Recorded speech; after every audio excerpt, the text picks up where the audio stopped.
Merci beaucoup. Merci pour l'invitation à venir parler à l'IRT, à venir parler de matériaux. Et l'IRT qui porte le nom de Saint-Exupéry, qui est un personnage particulièrement sympathique. Avant de commencer, je vais faire quelque chose que je ne fais jamais, ou plutôt que je fais une fois tous les 15 ans, ou que j'aurais fait il y a 75 ans, ou il y a 60 ans. Je vais vous lire un texte que j'ai trouvé ce week-end dans le Grand Dictionnaire de Pierre Larousse, qui est un chef-d'œuvre absolu d'intelligence. C'est sous le titre « République ».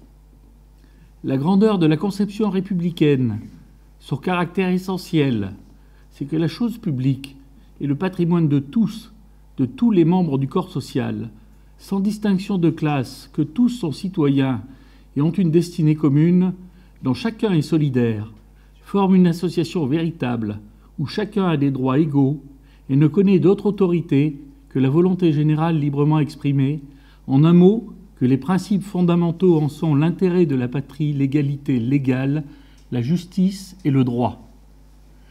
Je pense qu'il n'y a pas une virgule à retirer. Je voulais vous donner ça à méditer avant de commencer la conférence. Merci.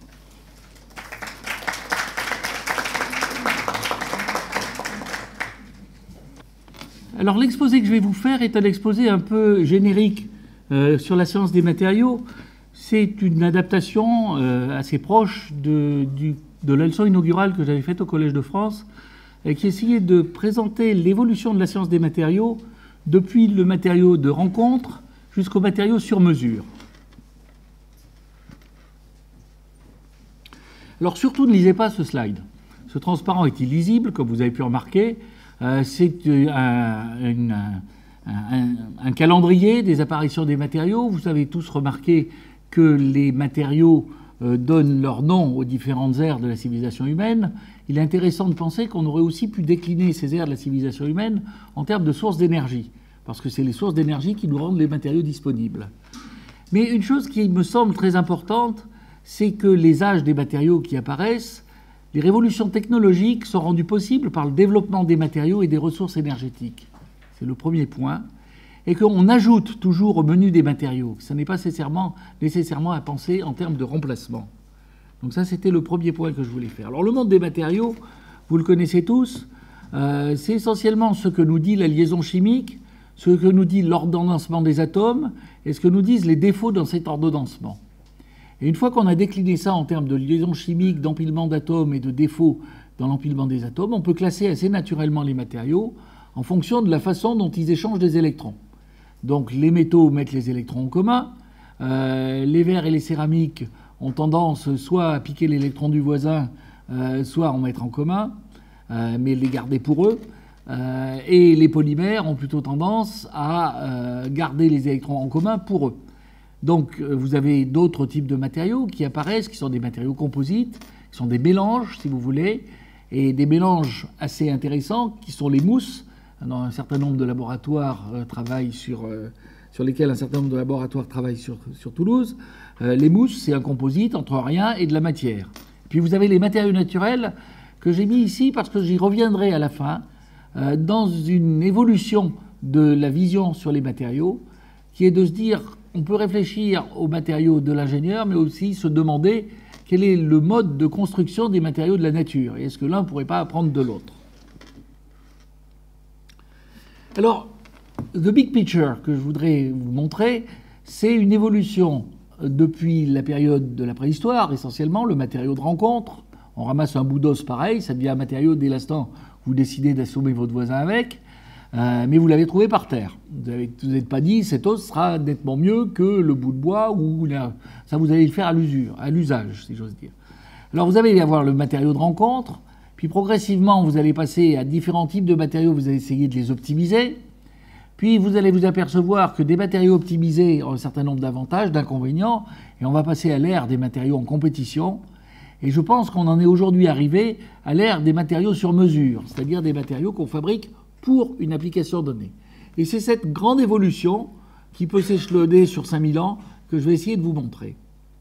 Alors, en même temps que cette évolution en termes de circonstances de découverte des matériaux, il y a une évolution profonde intellectuelle qui est de demander de plus en plus aux matériaux de répondre non pas à une fonction, mais à un ensemble de fonctions, donc une multifonctionnalité croissante, et de demander de plus en plus, dès l'instant où on va essayer de concevoir le matériau sur mesure, on va essayer de le deviner avant de le faire. C'est-à-dire on va avoir une importance croissante de la modélisation, non pas pour ne plus faire d'expérience, mais pour indiquer les expériences à faire et indiquer dans quel endroit, dans quelle zone, dans quelle combinaison, on a des chances de trouver le matériau qui sera le mieux adapté au cahier des charges qu'on souhaite remplir. Alors le plan de l'exposé sera d'abord une promenade historique, l'évolution dans les usages des matériaux, du savoir-faire à la science. Ensuite, je vous parlerai des stratégies de développement de matériaux à haute performance qui nous conduira à cette idée des matériaux sur mesure. Parmi les matériaux sur mesure qu'on peut envisager, une certaine classe de matériaux attire particulièrement mon attention en ce moment, c'est les matériaux architecturés, et une certaine sous-classe des matériaux architecturés qui sont les matériaux architecturés qui sont bio-inspirés. Et j'en viendrai à quelques conclusions. Alors, l'évolution de l'usage des matériaux, du savoir-faire à la science. On va faire un petit peu d'histoire. Alors, on est à la préhistoire, on récupère le matériau qu'on trouve en se baissant. Les cartes que vous avez, ce qu'on appelle des cartes d'Ashby, c'est des cartes, pour celles-ci, entre la résistance mécanique et la densité. On ne va pas les utiliser pour ce pourquoi elles sont faites, c'est-à-dire essentiellement d'utiliser pour des cartes de sélection de matériaux. On va simplement les utiliser parce qu'elles me permettent de vous montrer les matériaux. Alors, vous voyez, dans l'homme préhistorique, il y a les matériaux qu'on trouve par terre. Bon, les seuls métaux que connaissait l'homme préhistorique, c'est l'or, c'est-à-dire un métal parfaitement inutile, d'un enduit complet, qui est simplement là parce que, grosso modo, il a le gros avantage d'exister à l'état natif, et il est d'ailleurs le seul. Les céramiques, à l'époque de l'homme préhistorique, étaient déjà des matériaux d'avenir. Quant aux matériaux naturels, bien, vous aviez tout ce qui était les bois, tout ce qui était les peaux, et évidemment, dans les céramiques matériaux d'avenir, vous aviez le silex, qui était particulièrement intéressant par sa capacité à avoir des arêtes aiguës. Une chose intéressante, quand on veut mesurer le taux d'évolution de telle ou telle civilisation humaine préhistorique, on mesure l'air par kilo de silex, l'air d'arête formé. Et on voit effectivement qu'elle augmente au fur et à mesure que les gens ont de mieux en mieux la maîtrise de leurs matériaux. Déjà, le lien entre le matériau et le procédé.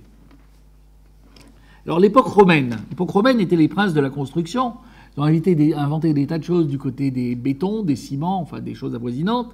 C'était aussi des gens qui pratiquaient beaucoup le verre, le bronze, et on se retrouve avec des métaux qui sont des métaux beaucoup plus intéressants que l'or. Donc le bronze, l'étain, le plomb. Alors maintenant, allons un petit peu plus loin, à la fin du Moyen-Âge. Alors le Moyen-Âge, c'est une période d'un ennui mortel pour le scientifique des matériaux. C'est une période où il se passe essentiellement rien. Il se passe essentiellement rien, si ce n'est qu'on utilise le matériau qu'on a sous la main. On essaye de l'utiliser de manière pas trop bête. Vous voyez 3 cathédrales ici. La cathédrale de Reims, la cathédrale de Clermont-Ferrand, ma ville natale, et une église en bois en Norvège. Alors la différence, c'est que évidemment, on prend le matériau qu'il y a sur place. En Norvège, il y a beaucoup de bois, il y a du granit. C'est quand même plus facile de faire une cathédrale en bois qu'en granit. Donc on l'a fait en bois. Dans la région Auvergne, vous avez du granit et de la pierre de Volvic. Et vous avez cette cathédrale noire, qui est la cathédrale de Clermont-Ferrand.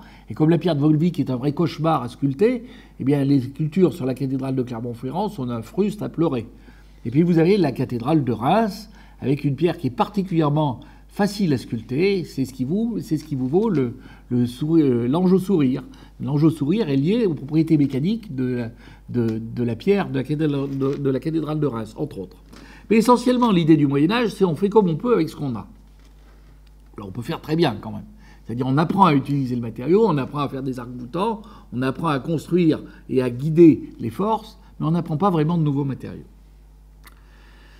Alors, si on arrive au début du XXe siècle, fin 19e, XXe siècle, le matériau roi à cette époque, c'est l'acier. Alors l'acier dans les constructions, vous avez ici le viaduc des Fades, en Auvergne, fait par Eiffel. En dessous, vous avez la fameuse Ford T, celle dont on avait le droit de choisir la couleur à condition qu'elle soit noire. Le 19e siècle et le 20e siècle, début du 20e siècle, sont tellement le monde de l'acier qu'un grand magnat de l'acier en Angleterre avait choisi de se faire enterrer dans une cathédrale d'acier. Elle est un petit peu rouillée maintenant, mais il est enterré sous une gigantesque, une tombe en forme d'une cathédrale d'acier. Alors, si on continue, jusque-là, c'est à peu près calme. Vous arrivez au milieu du XXe siècle. Là, vous commencez à voir apparaître une grosse bulle. Et je dirais le milieu du XXe siècle, je dirais que le mot à utiliser, c'est le plastique paru. En même temps qu'on développait l'économie du pétrole, on développait aussi l'économie des polymères. Et les polymères, comme vous le voyez, ont grosso modo un certain nombre de siècles de retard par rapport aux autres classes des matériaux, mais ce qui veut dire aussi qu'ils ont des potentialités de développement absolument considérables. Les polymères sont des matériaux absolument fascinants pour un métallurgiste, et je dois dire pour un métallurgiste, ça nous rend même un peu jaloux. Alors, je continue. Aujourd'hui, la meilleure manière que j'aurais de définir le monde des matériaux, c'est qu'on a l'embarras du choix. On a l'embarras du choix, vous voyez, d'une part, évidemment, tous ceux qu'on avait avant, c'est ce que je vous ai dit, on ne remplace pas un matériau, on en rajoute. Vous avez des métaux très variés. Alors, vous avez, depuis le 19e siècle, ajouté l'aluminium aux aciers. Il faut que vous sachiez que l'aluminium, au 19e siècle, c'était un métal de riche. À la cour de Napoléon III, quand on a isolé l'aluminium, on faisait des fourchettes en aluminium, et les ploucs mangeaient avec des fourchettes en argent, en or ou en platine, et les jambiers avec des fourchettes en aluminium. Ça n'est que plus tard, avec le procédé Hall-Héroult, encore la dualité matériau-procédé, qu'on a fait de l'aluminium un matériau de grande diffusion.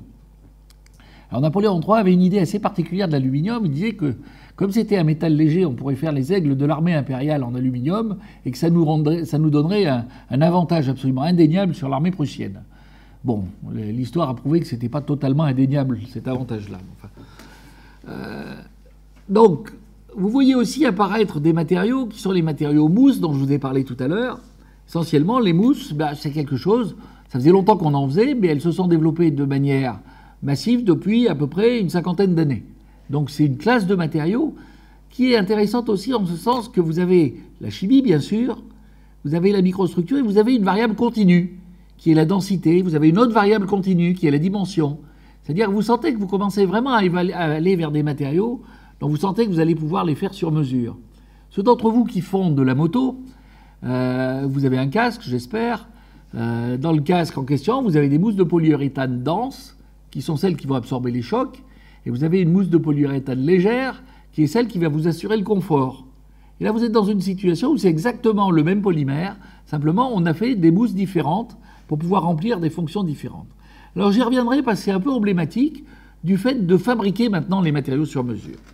Donc on retient l'embarras du choix de nos jours.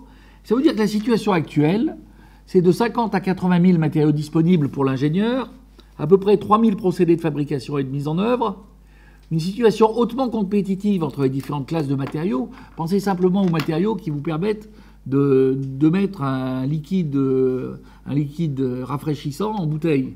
Vous pouvez le faire dans une bouteille de verre, vous pouvez le faire dans une canette d'acier, dans une canette d'aluminium, vous pouvez faire ça dans un tétrapack comme le lait par exemple, vous pouvez faire ça dans une bouteille en plastique, vous pouvez faire ça dans un carton, dans un berlingot. Vous imaginez la variété de solutions que vous avez pour la fonction conserver un liquide rafraîchissant. Alors, un troisième point qui est très important dans le monde des matériaux actuels, c'est les exigences accrues dans les cahiers des charges.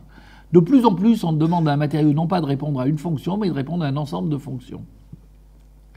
Et enfin, on a une force motrice de développement qui est amplifiée par de nouvelles demandes. Une première demande qui est évidente, c'est la demande de sécurité. C'est comme ça qu'on a développé tous les matériaux absorbants d'énergie, par exemple dans l'automobile. Vous avez une deuxième demande qui est plus récente et qui est importante, qui est la demande de recyclabilité, la demande de respect de l'environnement. Alors le respect de l'environnement, c'est pas simplement une religion, quoique pour certains ça en serve de succès d'année, c'est aussi un vrai problème d'ingénieur. Si vous imaginez que vous allez développer sérieusement l'Internet of Things, par exemple, eh bien des matériaux qui n'étaient pas des matériaux critiques vont le devenir par le fait même d'avoir à le développer pour des très très grandes quantités d'objets. La microélectronique utilise peu de matière par objet, mais fabrique beaucoup d'objets. Donc là, vous allez avoir des problèmes qui sont des vrais problèmes de recyclage, pas simplement de séparation, d'assemblage, de désassemblage, qui vont vous amener à penser les matériaux différemment. Alors, un point qui m'est aussi important, c'est un message que j'aime bien faire passer, parce que j'ai vu trop le mal qu'a pu faire le message précédent. Je pense qu'après une décennie d'idéologie du faiblesse, les matériaux, alors vous savez, il y a même un type dont j'ai fort opportunément oublié le nom, plutôt je m'en souviens très bien, mais par charité je ne vous le redonnerai pas, qui disait qu'il rêvait d'une industrie sans usine. Je dis, après une décennie d'idéologie du faiblesse, les matériaux apparaissent comme un facteur majeur dans l'innovation technologique, ce qui rend les choses possibles ou qui les condamne à rester à l'état de rêve. Alors, maintenant, on va voir un peu cette science des matériaux que je vous ai fait émerger par simplement ses applications. C'est une science qui est bâtie sur 3 révolutions. La première révolution dans la science des matériaux, conçue comme telle, parce que la science des matériaux, c'est assez ancien. Quand on a dit à Galilée que ça serait bien qu'il s'occupe d'autre chose que la Terre qui tourne autour du Soleil, la chose dont ils sont occupés, c'est la résistance des matériaux.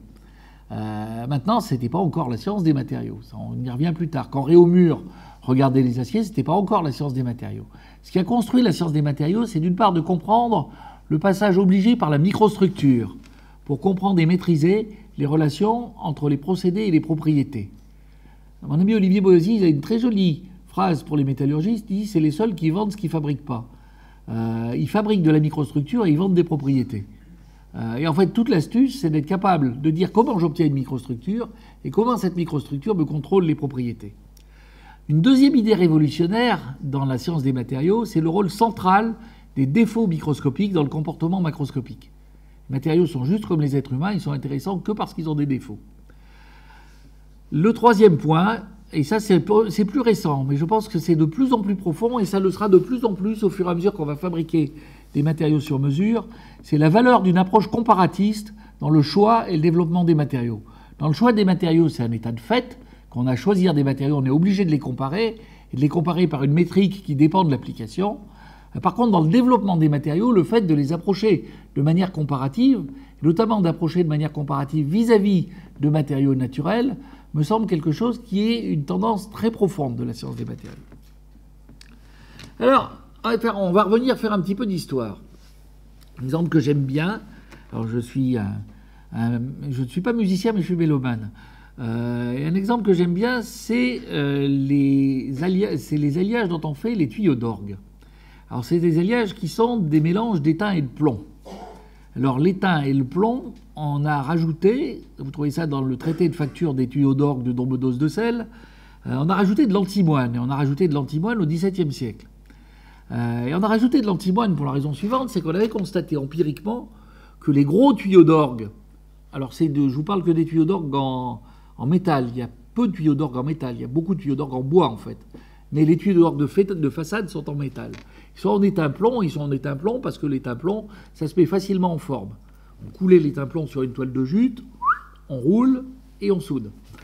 C'est la technique pour fabriquer des tuyaux d'orgue. Et puis après, on martèle le tuyau, et puis à la fin, ce qu'on fait, c'est qu'on donne au bec du tuyau, on lui donne exactement la forme qu'il faut pour qu'il ait le timbre qu'il faut. Alors ce qu'on constatait, c'est que les grands tuyaux d'orgue, les 32 pieds, bien, ils s'effondraient sous leur propre poids. Et Don Bedos de Celles recommandait de rajouter uniquement pour les grands tuyaux d'orgue, de rajouter de l'antimoine. Rajouter de l'antimoine dans un tuyau d'orgue, dans une église, ça faisait un petit peu désordre, mais enfin bon. Toujours est-il que la raison n'a été comprise que beaucoup plus tard, c'est que l'antimoine dans l'orgue, dans les alliages étain-plomb, se regroupe sous forme de clusters, sous forme de petits agglomérats d'atomes, et ces agglomérats d'atomes durcissent le matériau parce qu'ils empêchent les dislocations de bouger. On avait inventé ça bien avant qu'on ait la moindre idée de ce que c'était que des agglomérats d'atomes, sûrement pas ce que c'était que des dislocations. On avait constaté que, et puis on avait vu. Alors, ça veut dire que la métallurgie, ça a d'abord commencé par de l'alchimie et de la tradition. Et c'est cette alchimie et cette tradition qui, d'une certaine manière, vous ont donné la règle de l'antimoine dans les tuyaux d'orgue. Alors, l'empirisme, qui est la tradition qui a duré longtemps, et on se dit ça doit bien y avoir une raison derrière, l'empirisme, c'est un peu ce qui a donné la naissance aux alliages aéronautiques, puisqu'on parle il y a beaucoup d'activités aéronautiques à Toulouse. Les alliages aéronautiques nés au moment de la guerre de 14 étaient basés sur aluminium, zinc, cuivre. Et la précipitation dans les alliages aéronautiques, ce qui donne leur durcissement aux alliages, en fait, c'est encore quelque chose qu'on a découvert par pur hasard. Je ne devrais pas le dire s'il y a des thésards dans la salle, mais ça a été découvert parce qu'on avait un thésard qui était feignant. C'était un thésard de M. Wilm à Göttingen, à qui son patron de thèse, qui était un vrai patron de thèse, qui savait tout, qui en conséquence de quoi disait le matin au thésard ce qu'il devait faire dans l'après-midi et vérifier le soir, lui disait « Tu vas me faire une transformation martensitique des alliages d'aluminium. » Bien chef, À part qu'il n'y a évidemment pas de transformation martensitique dans les alliages d'aluminium. Donc, très consciencieusement, il trempait son alliage d'aluminium le matin, il constatait le soir que ça n'avait pas durci, il recommençait le lendemain. Puis ça faisait un petit moment que ça lui cassait les pieds. Bon, enfin bon, il était payé pour, mal, mais il était payé pour, donc il faisait ça très consciencieusement. Il se trouve que ce thésard, qui était feignant et polonais, courait le guidou le week-end, et qu'un jour, il a fait sa manip le vendredi, et que il avait envie d'aller courir la gueuse, donc fondamentalement, il a laissé son truc sur le coin du bureau, il n'a pas mesuré la dureté tout de suite, parce que s'il avait mesuré la dureté tout de suite, il aurait constaté que ça n'avait pas durci. Et puis il a juste attendu le lundi pour, en revenant, mesurer la dureté et s'apercevoir que, mince, le truc avait durci. Et ce qui s'était passé, c'était pas la transformation martensitique qu'attendait le patron, donc vous ne pouvez pas lui dire ce que vous nagez bien, chef. Ce qui s'était passé, c'est que pendant le week-end, on avait eu une précipitation dans l'alliage. Alors ça, c'était parce que le thésard était feignant qu'il a trouvé ça, puis il a quand même eu le courage de ne pas dire à son patron j'ai fait exactement comme vous m'avez dit et ça a marché. Il a juste dit j'ai attendu le week-end et puis vous voyez ce que ça a donné. Alors où l'histoire devient totalement amorale, c'est que la raison pour laquelle ça a marché, travailler sur des alliages aluminium-magnésium. Il aurait eu des alliages très propres aluminium-magnésium, ça n'aurait pas marché. Parce que les alliages aluminium-magnésium n'ont pas de durcissement par précipitation. Seulement, les alliages aluminium-magnésium ont un petit peu de silicium comme impureté endémique. Et c'était parce que ces alliages n'étaient pas propres qu'on a eu une précipitation de Mg2Si dans l'alliage aluminium-magnésium qui a conduit au durcissement, qui a conduit à la découverte de toutes les cinétiques de précipitation qui sont à l'origine encore aujourd'hui du durcissement des alliages aéronautiques.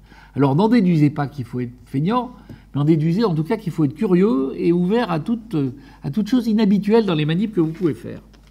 Alors je continue. Pour l'instant, on est juste dans l'empirisme. Ce qui s'est passé dans la métallurgie moderne, c'est du part qu'on a vu apparaître des méthodes de caractérisation fines, et par exemple les méthodes de caractérisation pour comprendre le durcissement des alliages d'aluminium, celui qui a mis ça au point, c'était dans les années 30, c'était M. André Guigné, et on a mis, donc c'était par diffusion aux petits angles de rayons X. Après on a vu se développer la microscopie électronique à transmission, qui fait qu'on a pu voir dans l'espace réel, ce qui est quand même pas mal. On peut vivre dans l'espace réciproque, mais l'espace réel, c'est pas mal non plus. Et à peu près en même temps, ou un peu plus tard, se sont développées les méthodes de modélisation en métallurgie physique qui ont permis de comprendre comment évoluer ces microstructures en comprenant quelle était la thermodynamique qu'il y avait derrière et quelle était la cinétique qu'il y avait derrière. Et il faut que vous sachiez que tout ça, c'est récent. La modélisation en métallurgie physique, la thermodynamique, les cinétiques de transformation de phase, le fait que les atomes diffusent, par exemple, c'est quelque chose, ces idées-là étaient encore perçues comme révolutionnaires dans les années 50. Dans les années 70, un professeur à Paris félicitait un thésard d'avoir fait toute une thèse sur le fluage en n'ayant jamais parlé de dislocation. C'était pour lui un chef-d'œuvre. Bon, il était un petit peu amorti, celui-là, quand même. Enfin, c'est vous dire que c'était des idées qui ont mis du temps à apparaître, qui sont apparues progressivement. Et je crois que c'est aussi un bel exemple où on a eu un aller-retour permanent entre la théorie et l'expérience. On ne peut pas dire qu'il y en ait une qui ait pris le devant, puis l'autre est couru après. Il y a eu un aller-retour permanent. Je crois qu'il faut que vous soyez conscient, quand vous faites cette discipline-là, que vous avez la chance inouïe que la même personne peut bouffer aux deux râteliers, peut à la fois faire des expériences, ou au moins y participer étroitement, et faire de la modélisation, ou au moins y participer étroitement.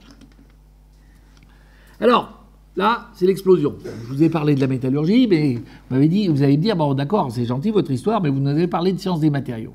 Mais la science des matériaux, c'est la fille directe de la métallurgie.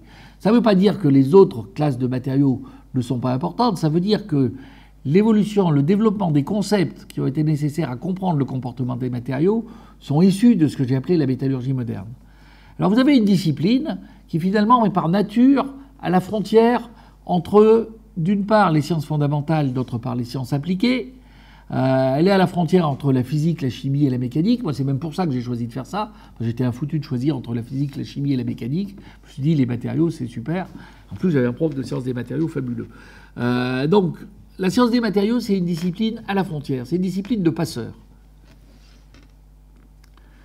Alors maintenant, je vais vous parler un peu des stratégies de développement des matériaux à haute performance.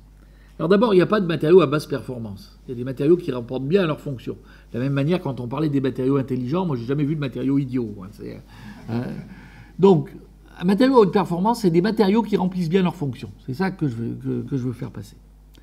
Alors, on va d'abord repasser un peu dans notre diagramme, dans notre vue d'ensemble, du matériau de rencontre au matériau sur mesure. Je vais essayer de vous montrer deux exemples de développement, de stratégie de développement déjà. Un exemple qui est de passer de l'atome au composant, et ça, c'est ce qu'on appelle la modélisation multi-échelle. Et puis un autre exemple qui est la modélisation intégrée, qui est d'essayer de voir si je peux comprendre la mise en œuvre des matériaux, la comprendre et la prédire, donc la maîtriser. Changement d'échelle. Ça veut dire quoi, changement d'échelle? C'est que généralement, vous préférez faire une thèse en 3 ans plutôt qu'en 300 ans, et généralement, vous aimez autant la faire sur des petits échantillons plutôt que sur des cuves de réacteurs nucléaires. En conséquence de quoi, il va falloir que vous fassiez quelque chose qui va être un changement d'échelle de temps et quelque chose qui est un changement d'échelle d'espace. Si je vous parle des réacteurs nucléaires, l'échelle d'espace, il est évident. C'est que le dommage sous irradiation, c'est quelque chose qui se passe à l'échelle atomique. Les conséquences du dommage sous irradiation, ça se trouve au niveau de la cuve qui fait 10 mètres de haut. Les échelles de temps, c'est typiquement le temps nécessaire du vieillissement d'une cuve, c'est 60 ans. Le temps pour que ça commence vraiment à être un problème, disons 40 ans pour fâcher personne et 60 ans dans les faits. Bon, je suis enregistré bien sûr. 60 ans dans les faits, évidemment. Alors, on ne va pas s'amuser à faire des manips pendant 60 ans pour dire ah bah tiens, c'est bon maintenant, elle marche plus, quoi. C'est comme ce savant ingénieur à qui on demandait quel est le meilleur moment pour changer un poteau électrique et qui en déduisait que c'était juste avant qu'il tombe. C'est parfaitement exact comme résultat, c'est juste inutilisable. Donc en fait, l'exemple que je vous donne ici, c'est un exemple de modélisation de la précipitation, donc du rayon moyen des précipités par exemple, dans un alliage aluminium-lithium, ou aluminium-zirconium, ou aluminium-lithium-zirconium, en fonction du temps de recuit à une température donnée. Alors, ce que vous avez tout en bas, ce sont là, je l'ai ici, ça, ce sont des simulations de type Monte-Carlo. C'est au niveau atomistique. Ce que vous avez ici, ce sont des simulations de type dynamique d'amas. C'est-à-dire vous décrivez les rayons, soit les précipités, soit en fonction de leur nombre d'atomes, ou quand il y a beaucoup d'atomes, en fonction du rayon des précipités. Donc ça, c'est des modèles qui sont plutôt des modèles continus. Ça, c'est un modèle discret. Ce que vous avez ici, c'est l'ajustement du modèle continu sur le modèle discret pour avoir les paramètres qui permettent d'avoir un modèle continu fiable. Vous avez les résultats du modèle... Où est-ce qu'il est passé, ce truc? Bon, vous m'avez compris. Je ne sais pas où il est passé. Bon. Ah oui, donc on va refaire. Bien, vous avez les résultats, la ligne continue, c'est le modèle continu, et puisque vous avez les petits carrés, c'est les points expérimentaux. Donc, vous voyez un cas de figure où vous pouvez à la fois avoir des résultats expérimentaux, avoir un modèle continu qui, lui, peut être extrapolable beaucoup plus loin dans le temps, et vous pouvez le valider par des simulations à l'échelle atomistique. Alors, un exemple de changement d'espace. Alors, un des problèmes de la métallurgie nucléaire, c'est que les matériaux qu'on étudie sont des matériaux radioactifs, donc on préfère pas en avoir trop dans son bureau. Et d'où l'idée de faire des essais qui ne sont pas des essais, enfin on ne fait pas que des essais sur des grosses éprouvettes, mais de pouvoir faire des essais sur des petites éprouvettes, faire des essais d'indentation. Donc, maintenant, un essai d'indentation, vous appuyez, vous regardez la force et vous regardez de combien vous vous êtes enfoncé. C'est un peu moins subtil que tous les raffinements d'un vrai essai mécanique. Seulement, vous pouvez quand même faire des choses avec ça, modulo un exercice de modélisation. Alors, l'exercice de modélisation, c'est à la fois un exercice d'éléments finis quand vous regardez l'indentation au niveau macroscopique, et puis vous pouvez descendre au niveau des grains, vous pouvez descendre au niveau des dislocations, vous pouvez descendre au niveau des interactions entre les dislocations et les défauts d'irradiation. Et là, ça permet de lier ensemble tout un ensemble de simulations numériques qui ont été développées au cours des 30 dernières années, et notamment beaucoup par l'école française, à commencer par Gilles Canova et Ladislas Cubain, puis après il y a eu toute une génération de modèles qui se sont faits sur l'émission des dislocations en dynamique moléculaire sous une indentation, ça c'est des simulations de David Rodney, sur l'émission des dislocations par dynamique discrète des dislocations sous un indenteur, ça c'est un travail qui a été fait par Marc Fivel et Marc Verdier. Et puis après, ce que vous apprenez de ce truc-là, vous le mettez dans un code d'éléments finis qui vous permet de prédire le comportement sous irradiation. Alors ce que vous pouvez commencer à faire maintenant, c'est commencer à mettre des défauts qui sont des défauts d'irradiation et de voir comment on change tout ça en mettant des défauts d'irradiation. Et là, vous êtes dans la configuration du changement d'échelle. Alors, un autre exemple que je voulais vous donner comme outil de développement de matériaux à haute performance, c'est une modélisation de l'assemblage par friction stir welding, par friction malaxage, soudage par friction malaxage. C'est un truc assez génial, inventé par des Britanniques, il fallait être Britannique pour inventer un truc comme ça, consistant à se dire, la plaie de l'aluminium, quand je le soude, c'est que je le fais fondre, il n'y a qu'à pas le faire fondre. Et pour pas le faire fondre, on met les deux tôles les unes contre les autres, on fait passer un pion, puis on fait tourner le pion comme une brute, et on prend la matière d'un côté, on la remet de l'autre, et comme ça, sans jamais faire fondre la matière, on l'a mélangée de telle manière qu'on a assemblé les tôles comme ça, sans avoir jamais fait d'aluminium liquide, donc jamais d'alumine, ce qui est quand même agréable. Alors ça permet d'avoir des assemblages qui ont un facteur de perte très faible. Alors maintenant, le problème, c'est quand vous faites ça, évidemment, ça chauffe. Parce que quand ça frotte, ça chauffe. Donc ça chauffe, et ça veut dire que quand vous faites ça sur un alliage aéronautique avec des précipités, comme celui dont je vous parlais tout à l'heure, mais ça veut dire qu'à chaque endroit, vous allez avoir une histoire thermique qui va faire évoluer la microstructure et qui va donc faire évoluer les propriétés. Alors ça, c'est vrai en général pour la soudure. Je dis toujours, la soudure, c'est toute la métallurgie physique en 3 cm. Là, on ne passe pas par la phase liquide, donc ce n'est pas toute la métallurgie physique, mais c'est quand même toute la métallurgie physique de l'état solide. Et il y a déjà de quoi s'amuser. Alors, qu'est-ce qu'on fait avec ça? On fait une série d'expériences. Alors, ce qu'on contrôle bien, c'est les paramètres du procédé. Et ce qu'on a envie d'avoir, c'est les propriétés mécaniques globales. Alors, ce que vous allez avoir, c'est une série d'expériences et une série de modélisations qui vont vous permettre, pas à pas, de relier les paramètres du procédé aux propriétés mécaniques du joint. Donc vous allez, par une instrumentation thermique, avoir une idée de l'histoire thermique, et là vous allez faire un modèle thermique lié à la friction et à la conduction qui va vous permettre de savoir est-ce que j'ai bien compris ce qui se passe et comment ça dépend des paramètres du procédé. Cette histoire thermique va me faire une évolution de la microstructure que je vais analyser par microscopie électronique et par calorimétrie, et pour pouvoir la comprendre, je vais développer un modèle de précipitation. Ce modèle de précipitation va me donner cette évolution de la microstructure va me donner une évolution des propriétés mécaniques. Alors la limite d'élasticité, on sait faire, c'est les modèles classiques de durcissement structural. Maintenant, on ne change pas que la limite d'élasticité, on change aussi l'écrouissage. Donc il a fallu développer des modèles d'écrouissage dans des matériaux biphasés pour pouvoir comprendre ça, dans des matériaux à précipiter. Et puis une fois que vous avez les propriétés mécaniques locales, vous n'avez qu'une partie de l'histoire, puisque le joint, ça va être un assemblage de petits éléments qui ont chacune des propriétés différentes. Donc il va falloir passer au comportement macroscopique en faisant des calculs d'éléments finis, mais d'autre part, pour ce qui est de l'endommagement, le fait d'avoir un truc mou entre deux trucs durs fait que le taux de triaxialité dans le truc mou ne va pas être le même. Donc ça veut dire que les conditions de rupture du matériau ne vont pas dépendre que des propriétés locales du matériau, mais de la manière dont se distribuent les propriétés dans l'espace. Alors maintenant j'arrive au point suivant qui est les matériaux sur mesure. Alors les matériaux sur mesure, je vais d'abord vous parler du choix des matériaux et de l'art du compromis, et puis je vais vous parler un petit peu d'éco-conception. Alors l'éco-conception, je ne vais pas en dire grand-chose, c'est juste pour vous éviter de faire brûler des cierges sous le mot éco-conception et vous demander d'avoir une approche d'ingénieur sur ces questions-là. Alors, la sélection des matériaux.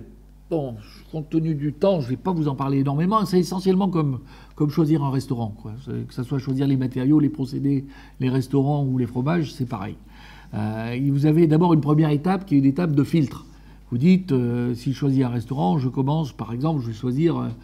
si vous êtes carnassier, vous n'allez pas choisir un restaurant de fruits de mer, quoi. Donc vous avez une étape d'élimination.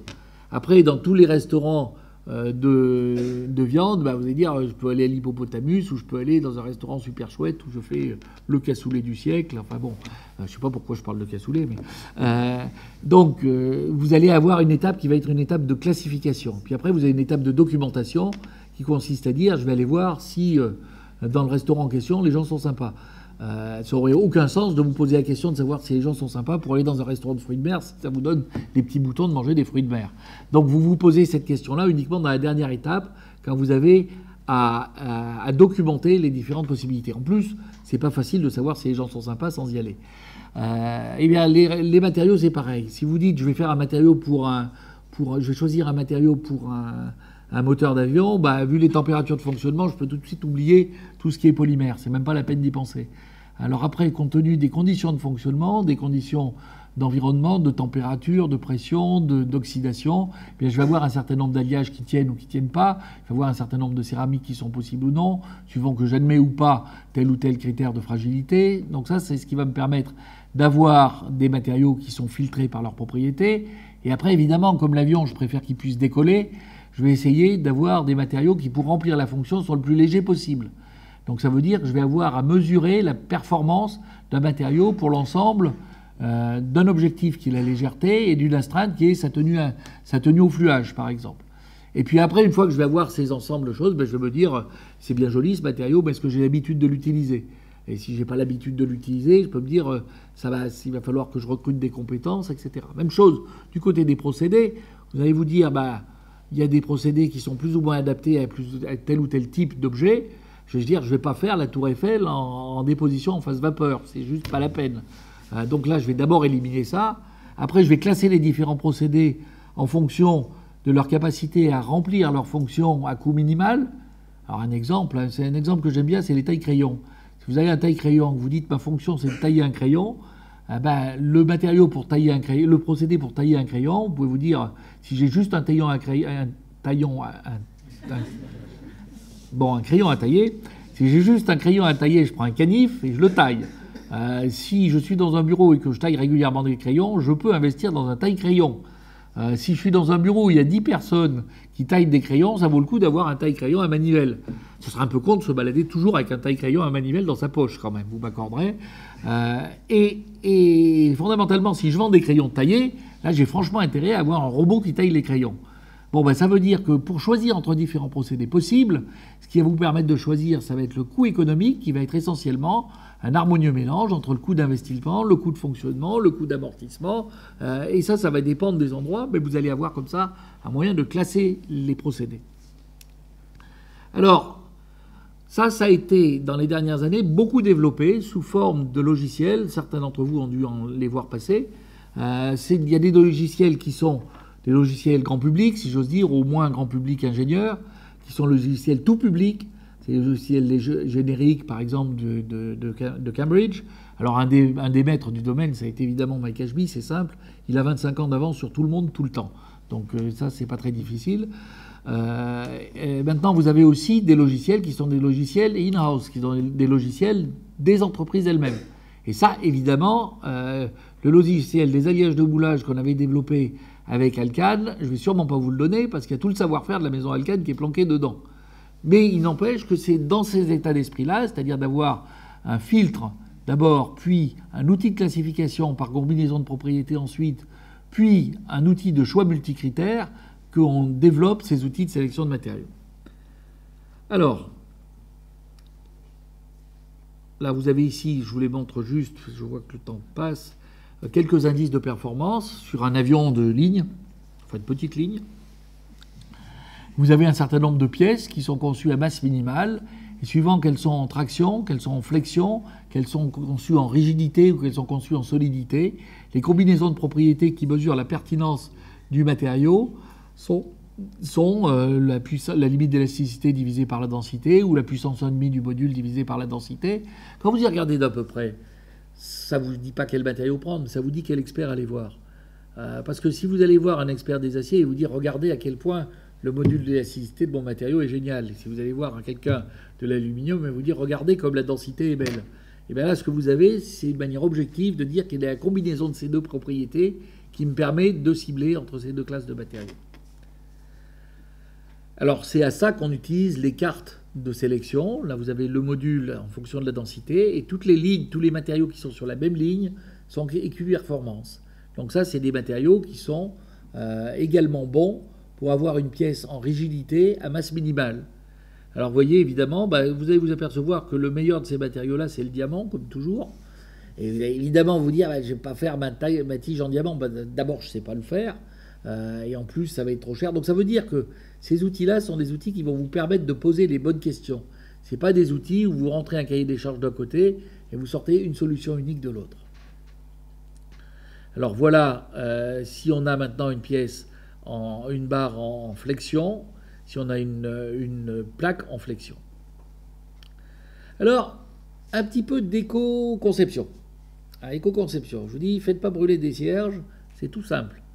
Vous allez vous poser la question de savoir dans la fraction énergétique, vous pourriez aussi vous dire dans le CO2 émis, quelle est la partie qui vient de la fabrication, quelle est la partie qui vient des matériaux, quelle est la partie qui vient du transport et quelle est la partie qui vient de l'usage. Donc si vous prenez un avion civil, l'essentiel de l'énergie consommée est consommée au cours de l'usage de l'avion. Donc ça n'a pas beaucoup de sens de se poser la question de quel est le contenu énergétique des matériaux que je mets dans l'avion. Ce qui a du sens, c'est de dire est-ce que j'allège l'avion de façon à pouvoir transporter plus de gens dedans. Si vous regardez pour une voiture de famille, la situation est un petit peu différente. C'est toujours l'usage qui l'emporte, mais le poids des matériaux est plus important. Si vous prenez un frigo, le poids des matériaux est encore un petit peu plus important. Si vous prenez un parking pas chauffé, là, ce qui est important dans la quantité d'énergie utilisée, c'est évidemment la quantité d'énergie que vous mettez dans le béton. Et puis si vous le faites pour une maison chauffée, c'est kiff-kiff. Entre le béton et en gros le gaz ou l'électricité que vous allez utiliser que vous allez utiliser dans l'utilisation de la maison, dans la vie de la maison. Alors ce que je vous montre ici, c'est grosso modo pour essayer d'éviter de vous faire avoir par des gags absolument fabuleux. Bon, un jour, j'ai eu à reviewer un projet qui était éco-friendly, ça va sans dire. C'était quelqu'un qui fabriquait, vous savez, ces petites voitures anglaises qui sont en ras-le-sol, là. Et ce truc-là, ça consomme une quantité de litres au 100 km qui est absolument effarant. Et ils essayaient d'expliquer qu'ils étaient en train de faire un matériau, de faire une voiture qui était très écologique parce que le tableau de bord était en ronces de noyer. Je pense qu'il y a un certain nombre de choses qu'on est en train de faire en ce moment qui ressemblent aux ronces de noyer, quoi. C'est-à-dire qu'il faut se reposer la question de quels sont les ordres de grandeur et où est-ce qu'on gagne véritablement dans l'impact environnemental. Bien, la durabilité des matériaux. Alors ça, c'est un concept qui me semble absolument essentiel. Pour un physicien, il faut que les choses marchent. Pour un ingénieur, il faut qu'elles marchent un certain temps. De préférence longtemps. Et pour quelqu'un du marketing, il faut qu'elles marchent, mais pas trop longtemps, parce que comme ça, on peut le remplacer.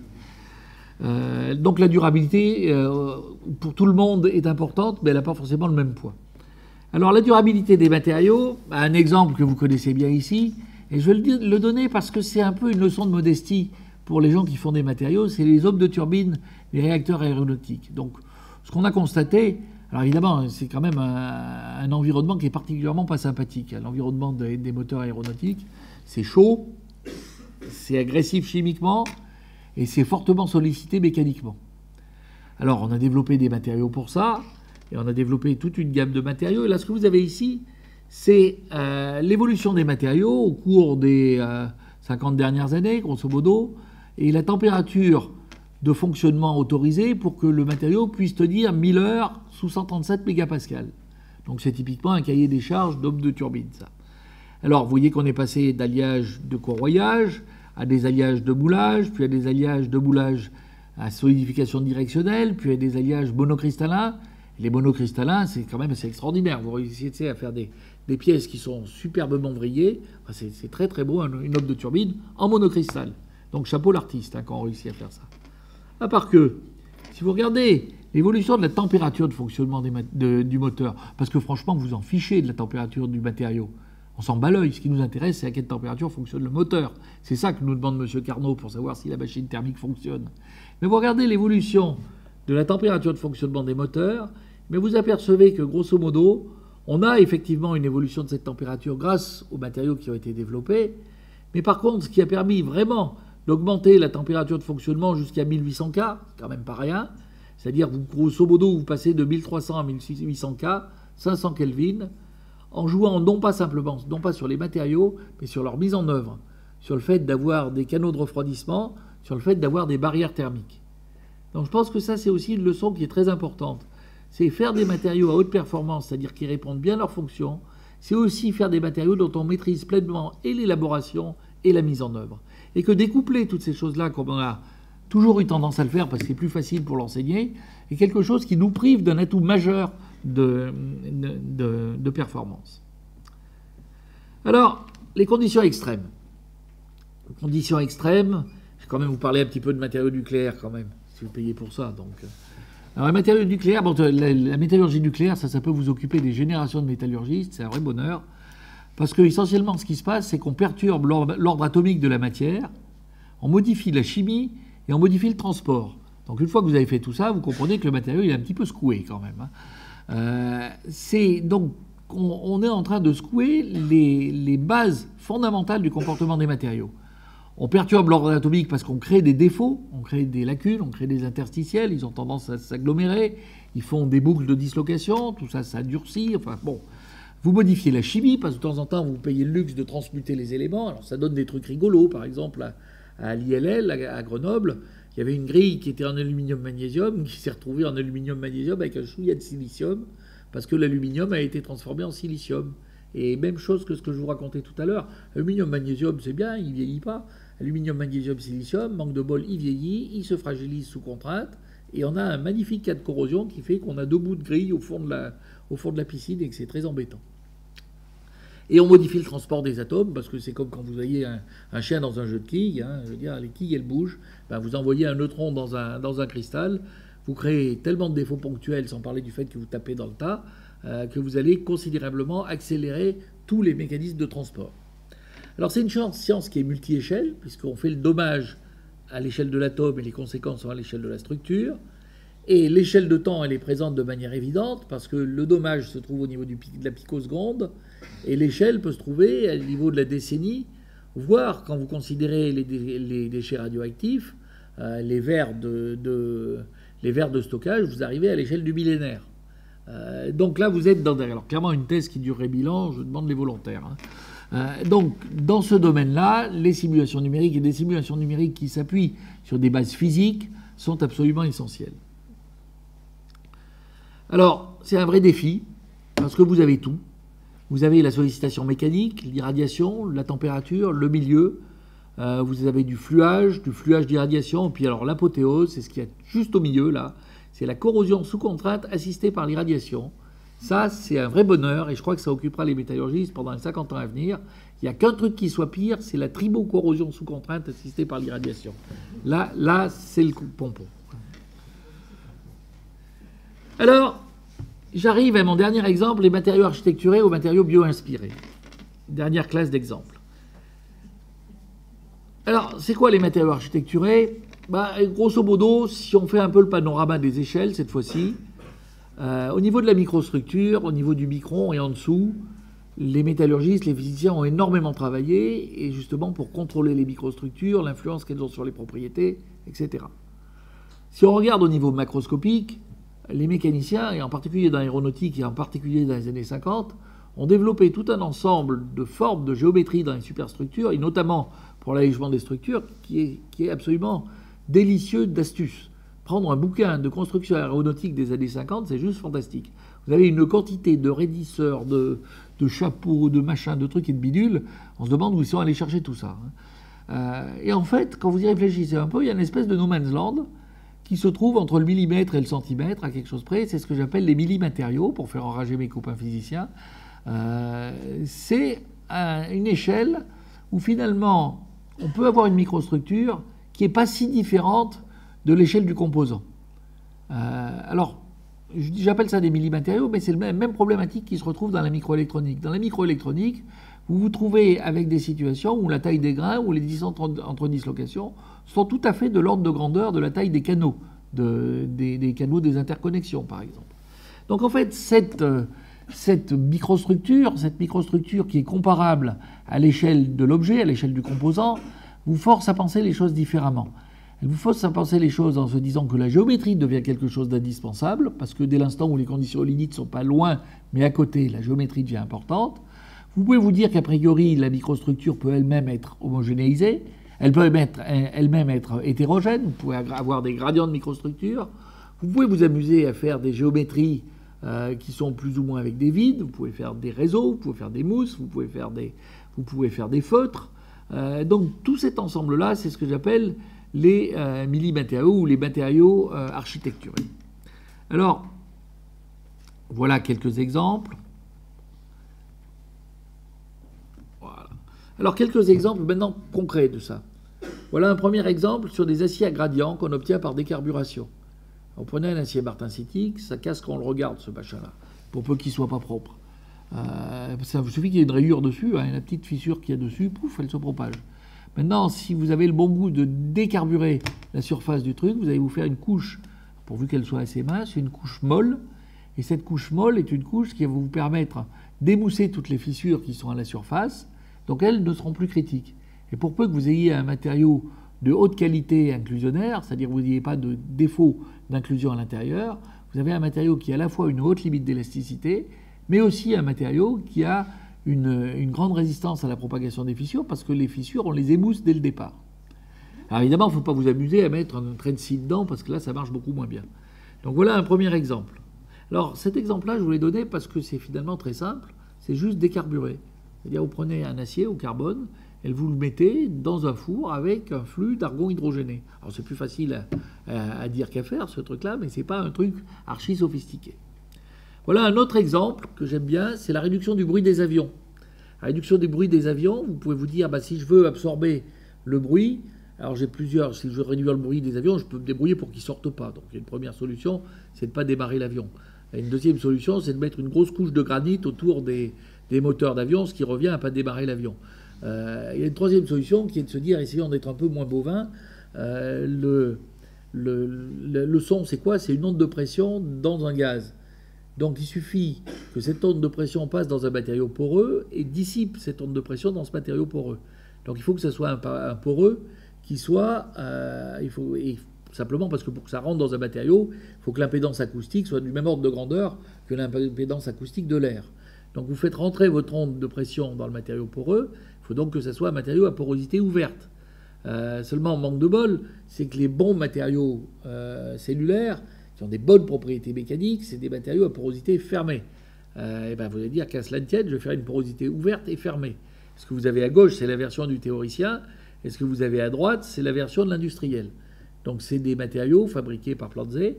Ce qu'il faut faire maintenant, c'est évidemment de se dire ces matériaux, effectivement, c'est des bons absorbants, mais pour que ça soit un peu plus que des bons absorbants, il faut que je développe une modélisation du point de vue de l'acoustique, du point de vue de la mécanique, que j'optimise les propriétés des matériaux, que j'optimise la géométrie, que je mette au point un procédé qui permet de le faire. Là, à l'époque, on travaillait avec une entreprise près de Toulouse qui faisait ça, justement. Donc, qu'est-ce qu'on est en train de faire? On est en train de faire des matériaux sur mesure. C'est-à-dire qu'au lieu de simplement absorber le bruit, on développe un matériau pour absorber un spectre de bruit donné. Donc, vous voyez ici un spectre de bruit piqué ou un spectre de bruit blanc. Et vous avez sur la droite, en fonction de l'épaisseur de la couche d'absorbant et du rayon des sphères, eh bien vous avez le taux d'absorption. Donc vous voyez que suivant le type de bruit que vous voulez absorber, eh bien vous allez prendre un rayon donné ou une largeur donnée ou une autre.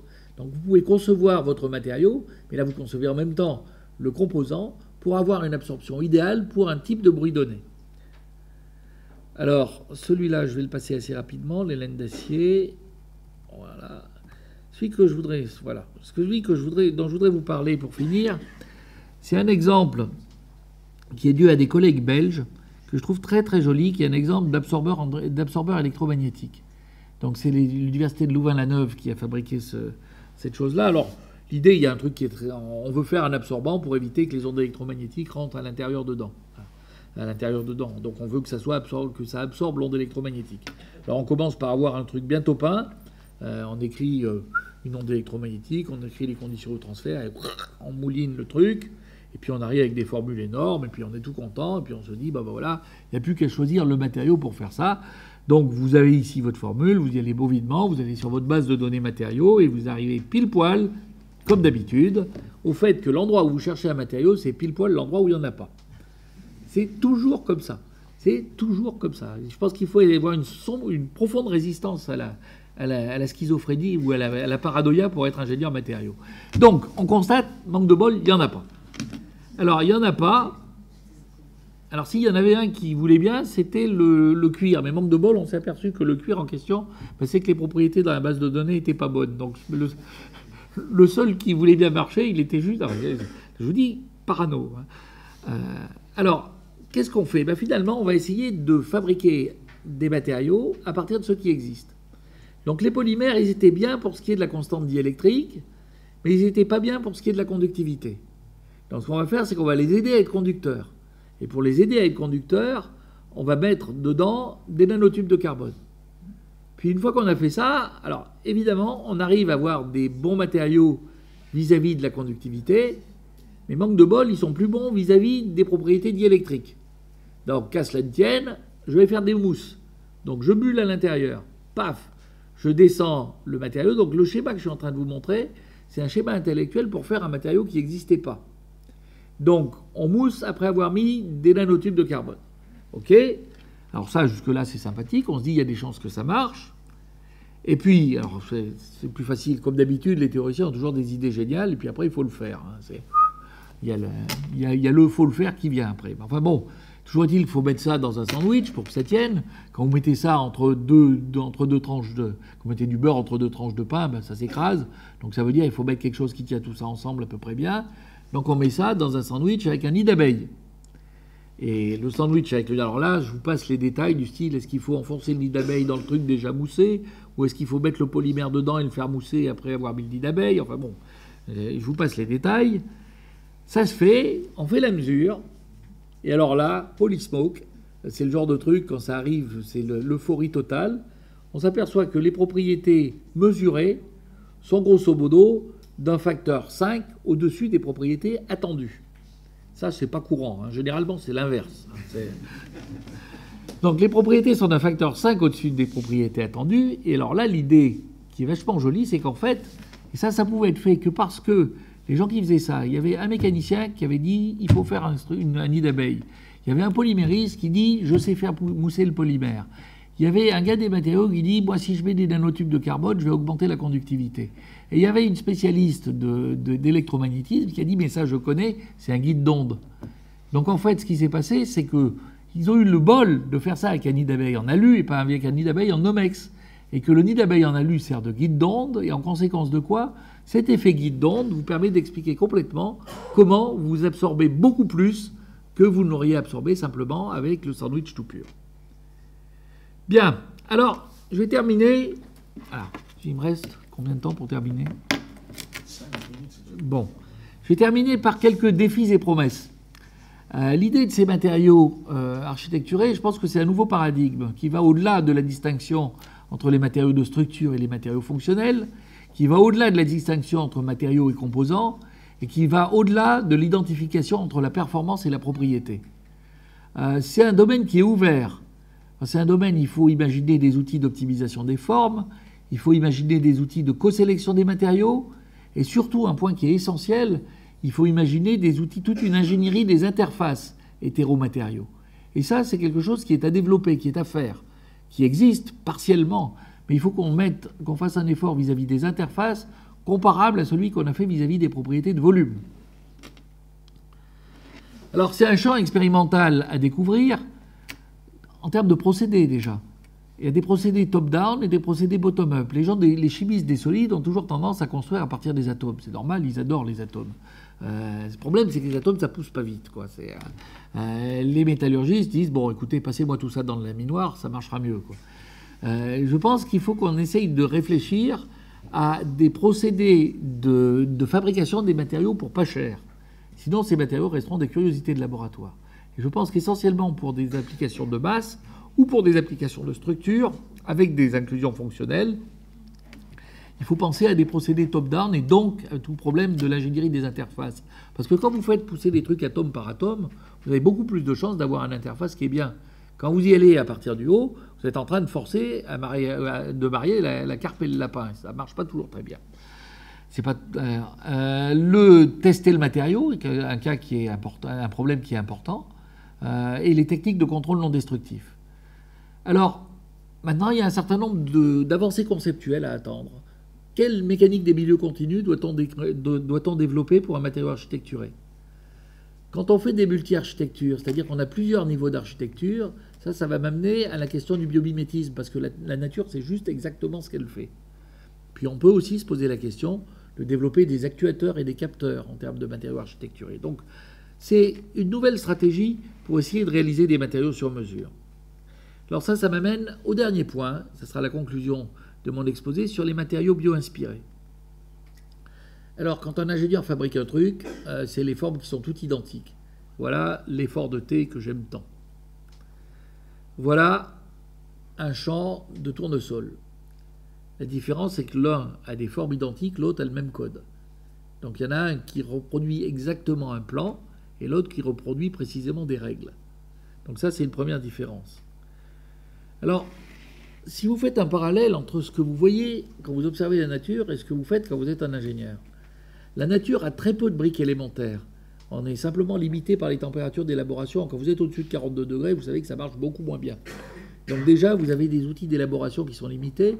Dès l'instant où vous voulez travailler à des faibles températures, vous avez guère que les polymères et la chimie des solutions qui vous permettent de travailler.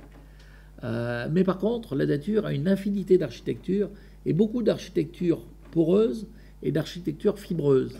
Et la raison, c'est que ces architectures croissent à partir de transferts de fluide. Donc ça veut dire qu'il faut que le fluide puisse passer dans les trous. C'est aussi simple que ça. L'ingénieur a accès à toute la table des éléments. Il en a accès tellement à toute la table des éléments qu'il en a même rajouté quelques-uns en plus, dont le plutonium, qui a des applications que vous connaissez. Donc l'ingénieur a accès à toute la table des éléments, mais il n'a pas forcément la même richesse d'architecture hiérarchisée. Et toute l'idée que je voudrais vous donner ici, c'est un appel à contribution, je dirais. C'est que si on arrive à marier la richesse des architectures naturelles, que ce soit les architectures de l'os, que ce soit les architectures des tendons, les architectures des lianes, les architectures des nids, vous pensez à toutes ces architectures, les architectures des coquillages, quand vous pensez sans parler du bois lui-même, quand vous dites, si j'arrive à marier toutes ces architectures avec la variété des matériaux de l'ingénieur, en fait, j'ai créé un véritable univers de matériaux qu'il faut explorer. Évidemment, je ne pourrais pas l'explorer par essai-erreur, il est immense cet univers.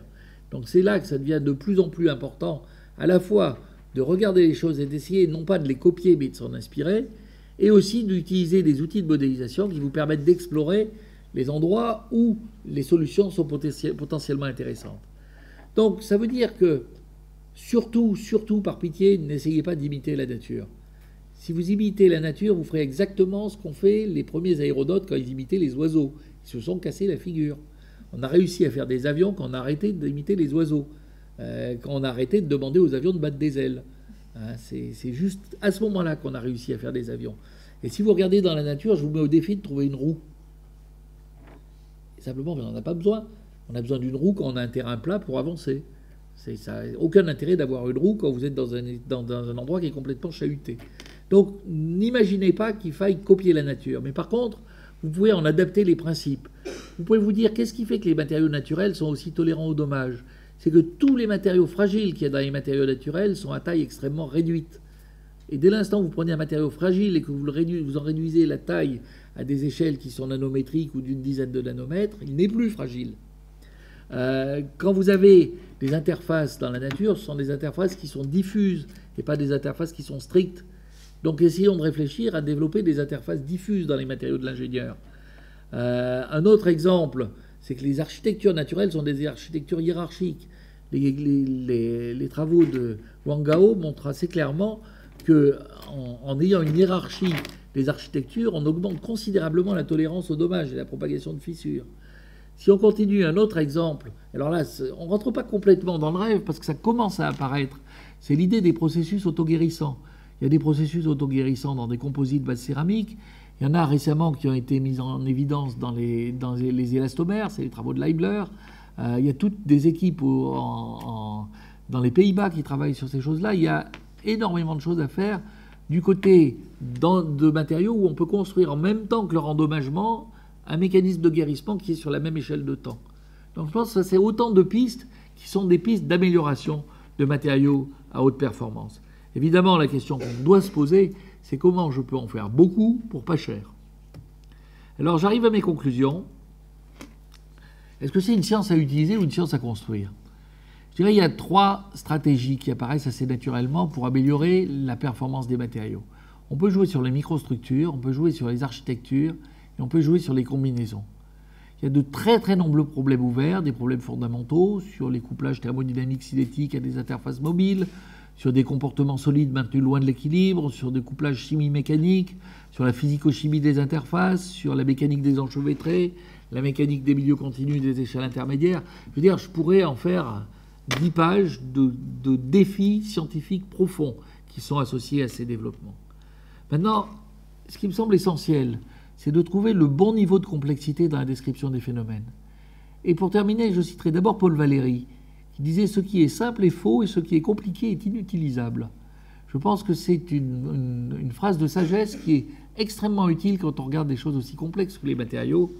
Et la deuxième chose, c'est quelqu'un que je cite volontiers, c'est, je crois, le seul financier que vous m'entendrez jamais citer de mon existence, c'est Warren Buffett, qui dit « It's better to be approximately correct than exactly wrong ». Je vous remercie de votre attention.